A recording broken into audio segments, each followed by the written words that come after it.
नमस्कार मंडळी, श्री स्वामी समर्थ। आपले हिंदू धर्मामध्ये प्रत्येक वस्तूला एक विशेष महत्त्व आहे। सकारात्मक आणि नकारात्मक ऊर्जेच्या दृष्टिकोनातून प्रत्येक वस्तूची गणना केली जाते। त्यामुळे प्रत्येक वस्तूचे प्रभावी तोडगे देखील सांगण्यात येतात। आपल्या हिंदू धर्मामध्ये तांदळाला विशेष महत्त्व असून रोजच्या आहारात असलेल्या तांदळाला अक्षदा म्हणून देखील संबोधलं जातं। अक्षदांशिवाय देवी देवतांची पूजा अपूर्ण मानली जाते। इतकंच काय तर प्रत्येक शुभ कार्यात या तांदळाचा वापर केला जातो। तसेच हिंदू धर्मशास्त्रानुसार तुटलेला तांदूळ कोणत्याही देवी देवतेला किंवा पूजेमध्ये अर्पण केला जात नाही।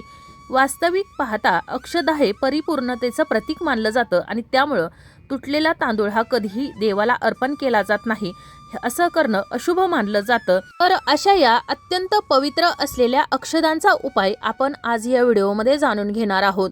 ज्या मुला मुलींचा विवाह जुळत नाही किंवा विवाह जुळवताना अडचणी येतात, एखाद्याला प्रेम विवाह करायचा असेल आणि त्यामध्ये देखील अडचणी निर्माण होत असतील किंवा ग्रहदोष असतील किंवा इतर कारणानं विवाहामध्ये विलंब जर होत असेल तर त्यासाठीच आपल्याला हा अगदी साधा सोपा परंतु अत्यंत प्रभावी उपाय करायचा आहे तांदळाचा। तर आता हा उपाय कशा प्रकारे करायचा आहे, कोणती सेवा करायची आहे याविषयीचीच अगदी थोडक्यात पण महत्त्वाची माहिती तुम्हाला मी या व्हिडिओमध्ये पुढे सांगणारच आहे। पण त्यापूर्वी चॅनलवर जर तुम्ही नवीन असाल तर चॅनलला सबस्क्राईब करा, जेणेकरून आपले असेच येणारे नवनवीन माहितीमय आणि भक्तिमय व्हिडिओ तुमच्यापर्यंत पोहोचत राहतील। तसेच व्हिडिओ पाहताना व्हिडिओला लाईक करायला देखील विसरू नका। तर आपण आज जो हा उपाय जाणून घेणार आहोत तर तो उपाय करायचा आहे आपल्याला बुधवारी। बुधवार हा वार गणपती बाप्पांना समर्पित वार आहे आणि त्या दिवशीच आपल्याला हा उपाय करायचा आहे। गणपती बाप्पांना विघ्नहर्ता असं म्हटलं जातं आणि या विघ्नहर्त्याच्या कृपेने आपल्या मुलांच्या विवाहातील अडचणी दूर करण्यासाठीच आपल्याला बुधवारी हा उपाय करायचा आहे। तर उपाय करण्यासाठी आपल्याला एक वाटीभर अखंड अक्षदा घ्यायच्या आहेत, म्हणजेच अखंड तांदूळ घ्यायचे आहेत आणि ते आपल्याला हळदीनं पिवळे करून घ्यायचे आहेत।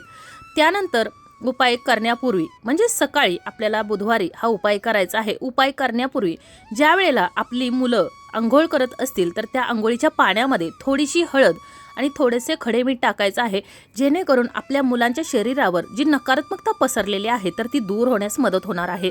त्याचबरोबर ह्या ज्या वस्तू आहेत तर त्या दररोज देखील अंघोळीच्या पाण्यामध्ये टाकल्या तरी देखील चालेल, अतिशय उत्तम।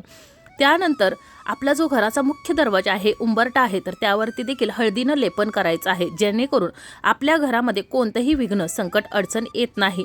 त्यानंतर देवघरासमोर एक दिवा प्रज्वलित करायचा आहे। देवपूजा झाल्यानंतर आपल्याला या सेवेला सुरुवात करायची आहे।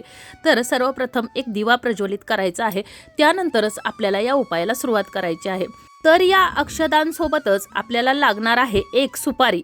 पूजेसाठी जी सुपारी वापरली जाते तर ती सुपारी घ्यायची आहे। त्याचबरोबर 2 हिरव्या वेलच्या देखील लागणार आहेत। सुपारी ही गणपती बाप्पांचं स्वरूप मानलं जातं आणि त्यामुळे आपल्याला ही पूजेसाठी उपायासाठी सुपारी लागणार आहे। तर या सर्व वस्तू घेऊन देवघरासमोर बसायचं आहे। बसताना आपल्याला आसन घ्यायचं आहे आणि आसनावर बसूनच आपल्याला ही सेवा सुरू करायची आहे।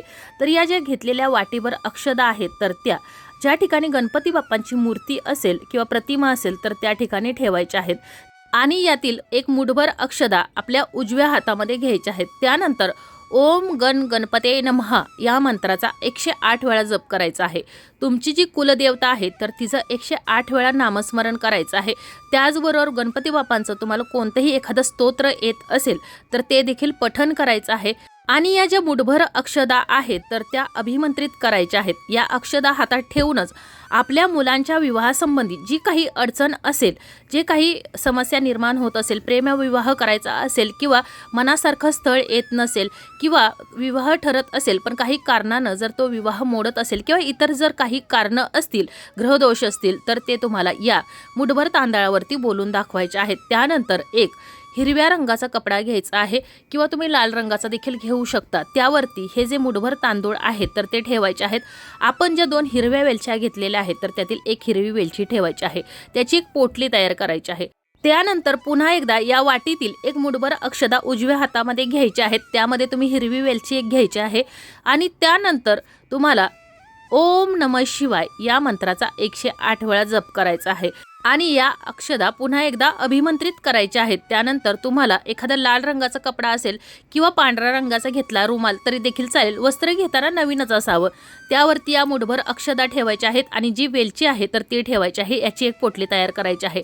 आपल्या मुलांचा विवाह लवकरात व्हावा किंवा विवाहातील अडचणी दूर कराव्यात यासाठी पुन्हा एकदा आपल्याला प्रार्थना करायची आहे।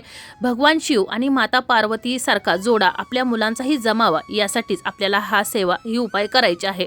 त्यानंतर आपल्या जवळपास ज्या ठिकाणी गणपती बाप्पांचं मंदिर असेल तर त्या ठिकाणी मंदिरामध्ये जाऊन आपल्याला ही एक पोटली आहे जी गणपती बाप्पांच्या नावाने आपण केलेली होती, तर ती गणपती बाप्पांच्या चरणाजवळ ठेवायची आहे। कारण गणपती बाप्पा हे विघ्नहर्ता आहेत आणि आपल्या भक्तांच्या जीवनातील सर्व अडचणी विघ्न दूर करण्याचं ते काम करत असतात। म्हणूनच गणपती बाप्पांच्या चरणाजवळ तुम्हाला ह्या ज्या मुठभर अक्षदा आहे आणि हिरवी वेलची तर ती ठेवायची आहे। गणपती बाप्पांच्या कानामध्ये तुम्हाला तुमच्या मुलांच्या विवाहासंबंधित ज्या काही अडचणी आहेत तर त्या सांगायच्या आहेत। मी अगोदर सांगितल्याप्रमाणे हा उपाय मुलं करू शकतील किंवा आई वडिलांनी केला तरी देखील चालेल। आई वडील जर हा उपाय करत असतील तर त्यांनी आपल्या मुलांचं नाव घ्यायचं आहे आणि मग ही सेवा करायची आहे। आणि गणपती बाप्पांच्या मंदिरामध्ये गणपती बाप्पांच्या चरणाजवळ ज्या वेळेला तुम्ही ही पोटली ठेवाल तर त्यातील थोड्याशा म्हणजे अगदी चिमुटभर अक्षदा काढून घ्यायच्या आहेत आणि त्यानंतर हे तांदूळ त्या ठिकाणी अर्पण करायचे आहेत। त्यानंतर दुसरी जी पोटली आहे तर ती आपल्याला भगवान शिवांच्या मंदिरामध्ये म्हणजेच शिवलिंगावरती हे तांदूळ तुम्हाला अर्पण करायचे आहेत। शिवलिंगावर हे तांदूळ अर्पण करताना त्यातील देखील थोडेसे चिमुटभर तांदूळ तुम्हाला बाजूला काढायचे आहेत आणि गणपती बाप्पांच्या मंदिरामधील तांदूळ आणि हे तांदूळ तुम्हाला एखाद्या लाल रंगाच्या कपड्यामध्ये किंवा कागदामध्ये बांधून ज्या मुलामुलींचा विवाह ठरत नाही तर त्या मुलाने स्वतः जवळ आपण जी पूजेसाठी वापरलेली सुपारी होती तर ती सुपारी आणि या अक्षदा ठेवायच्या आहेत। जोपर्यंत विवाह होत नाही तोपर्यंत या अक्षदा आणि ही सुपारी तुमच्या जवळ ठेवायची आहे। जर दररोज जरी ठेवणं शक्य होत नसेल परंतु तुम्ही ज्या वेळेला स्थळ पाहण्यासाठी जात असाल तर त्यावेळेला तरी तुम्हाला ह्या वस्तू जवळ ठेवण्याच्याच आहेत। त्यानंतर भगवान भोलेनाथांची पूजा करायची आहे। अभिषेक जर शक्य होत असेल तर तुम्ही अभिषेक देखील करू शकता आणि त्यानंतर भगवान भोलेनाथांना आपल्या मुलांचा विवाह ठरण्यासाठी पुन्हा प्रार्थना करायची आहे। आणि गणपती बाप्पा हे भगवान शिव आणि माता पार्वतीचे पुत्र असल्यानं गणपती बाप्पांसोबतच तुम्ही माता पार्वती आणि भगवान शिव यांची देखील मनापासून पूजा केली, सेवा केली तर विघ्नहर्ता तुमच्या मुलांच्या विवाहामध्ये ज्या काही अडचणी येत आहेत तर त्या दूर करण्यास नक्कीच मदत करणार आहेत। उपाय करताना सेवा करताना अगदी मनापासून आणि श्रद्धेने करायला हवा। त्याचबरोबर मी अगोदर सांगितलं तसं उपायासाठी ज्या काही वस्तू आपण घेत असतो तर त्या अखंडच घ्यायला हव्यात, जेणेकरून आपण केलेल्या सेवेचं केलेल्या उपायाचं आपल्याला अखंड फळ प्राप्त होतं। त्यानंतर उरलेल्या ज्या वाटीमध्ये अक्षदा होत्या तर त्या अक्षदा तुम्हाला पक्ष्यांना खाऊ घालायच्या आहेत। तर असा हा उपाय तुम्हाला 5 बुधवार करायचा आहे। आणि मी जे तुम्हाला तांदूळ सांगितलेले आहेत जे आपण भगवान शिवांच्या मंदिरातून आणलेले आहेत आणि गणपती बाप्पांच्या चरणावर जवळून घेतलेले आहेत तर ते तांदूळ तुम्हाला फक्त एकदाच घ्यायचे आहेत। दरवेळेला उपाय करताना जे आपण तांदूळ घेतलेले आहेत मुठीमध्ये तसेच हिरवी वेलची ही गणपती बाप्पांच्या चरणावर तसेच आपल्याला शिवलिंगावरती अर्पण करायचं आहे। तसेच बुधवारी गोमातेला हिरवा चारा खाऊ घालायचा आहे। हिरवे जे मूग असतात तर त्यांचं दान करायचं आहे आणि आपल्याकडून जेवढा दानधर्म होईल तितका करायचा आहे, जेणेकरून आपण केलेल्या सेवेचं केलेल्या उपायाचं आपल्याला निश्चित फळ मिळेल। तसेच गणपती बाप्पांच्या मंदिरामध्ये जाऊन गणपती बाप्पांना या वस्तू अर्पण करण्यापूर्वी त्यांना लाल रंगाची जास्वंदीची फुलं अर्पण करायची आहेत, दुर्वा अर्पण करायचे आहेत आणि त्यांची विधिवत धूपदीप दाखवून विधिवत पूजा करायची आहे। ओम गण गणपते नमः या मंत्राचा 108 वेळा जप करायचा आहे। मनापासून आणि श्रद्धेनं गणपती बाप्पांना प्रार्थना करायची आहे आपल्या मुलांच्या विवाहातील अडचणी दूर करण्यासाठी। तर असा हा अगदी साधा सोपा उपाय आहे परंतु अत्यंत प्रभावी उपाय आहे। त्याचबरोबर संध्याकाळी बुधवारी संध्याकाळी आपल्या घरामध्ये भीमसेनी कापूर तसेच 2 अखंड तमालपत्र त्यावरती थोडीशी पिवळी मोहरी ठेवून आपल्या घरामध्ये जाळायचं आहे, जेणेकरून आपल्या घरामध्ये जी निगेटिव्हिटी नकारात्मकता पसरलेली आहे किंवा आपल्या घरामध्ये जी सतत काही ना काही अडचणी येत आहेत तर ते दूर करण्यासाठी या वस्तू आपल्याला जाळायच्या आहेत।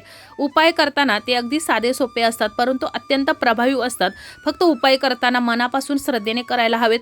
तसेच नुसते उपाय आणि सेवा करून चालत नाही तर त्या उपायांना त्या सेवेला मेहनतीची देखील तितकीच जोड असायला हवी आणि तुम्ही जर मनापासून आणि श्रद्धेने कोणतीही सेवा करत असाल तर त्याचं तुम्हाला निश्चित फळ देखील मिळणार असतं।